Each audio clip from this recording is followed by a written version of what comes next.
Hello everyone, I'm Ferlin Webster Jr. with MRC-TV, and recently, as you may already know, the House passed a bill that would increase the federal minimum wage to $15 an hour. And if this made it through the Senate, would force businesses both large and small to pay their employees that wage. Now, this prompted me to go out to DC and ask people the question, what do you think the federal minimum wage should be?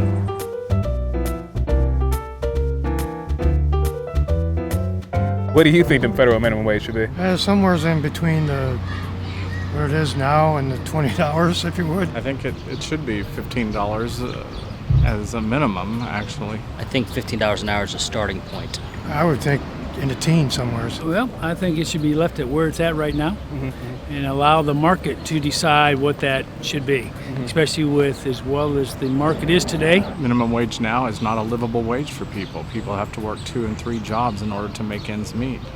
And I think in anywhere, not just this country, but certainly this country, should have a minimum wage set to be at least relatively livable. I just think the market should dictate what we pay. And I don't have a problem with having a minimum like $7. Or, I mean, we don't want child, labor, these guys like that. But, get paid a decent wage for these kids mainly, and that's what it's intended for.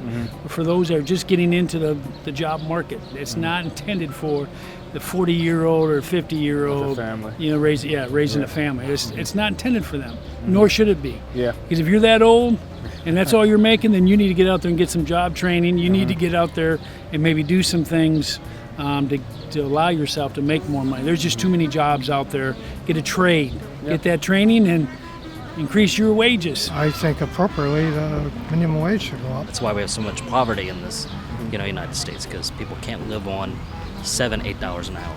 It's not feasible. People need livable wages. They keep saying living wage.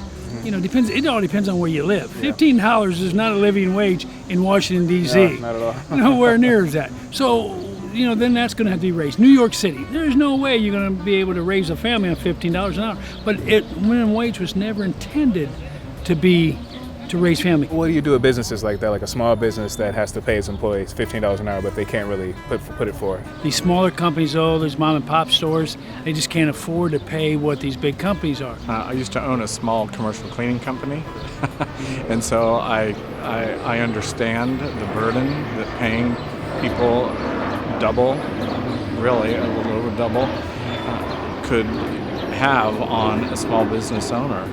And to me, there should be perhaps some kind of government assistance. See, that's not just $15 an hour. They also got to pay the workers' comp. They've got a lot of other taxes that they have to pay on top of that. Social Security, they got to pay half of the Social Security. So there's a lot more involved that the store or the mom and pop has to pay. And I just don't think forcing them to raise their minimum wage should be forced upon them. So you think the federal government should be involved in deciding minimum wage, or should it be the free market that decides it?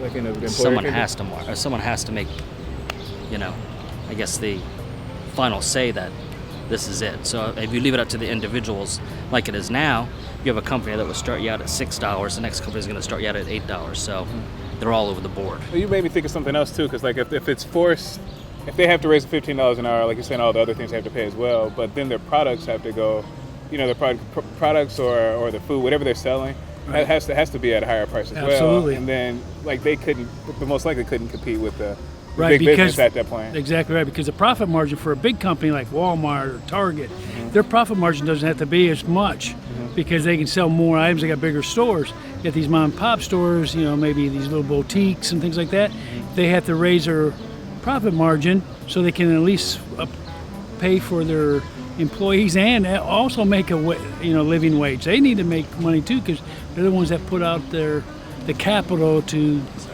start the company. If you have a choice between 2 employees, you pay $15 an hour, are you going to take the teenager who has no experience or the person, maybe the retired person and say, hey, I'm going to go make this $15 an hour, I can subsidize my income. Who are you going to hire? I think it would depend on the type of job you're looking to fill, the qualifications, truthfully, you know, because in some ways the retiree might not be as well qualified as the teenager would be. To me, it would have to be a case-by-case situation. Do you see that as a problem at all? Or No, absolutely. I mean, well, that's why I kind of like the lower wage. Again, it allows our teenagers, you know, our kids to, you know, get out there, work a little bit, get a little bit of a work ethic, and then allows the company to still survive and provide those minimum wage jobs. As you saw, most people wanted the federal minimum wage to be a living wage, but as the one person stated, it was never intended to be that. And I think he had the best perspective of them all. Thanks for watching, folks. If you want to see more of us, you know to subscribe and like us. For MRC TV, I'm Ferlin Webster Jr.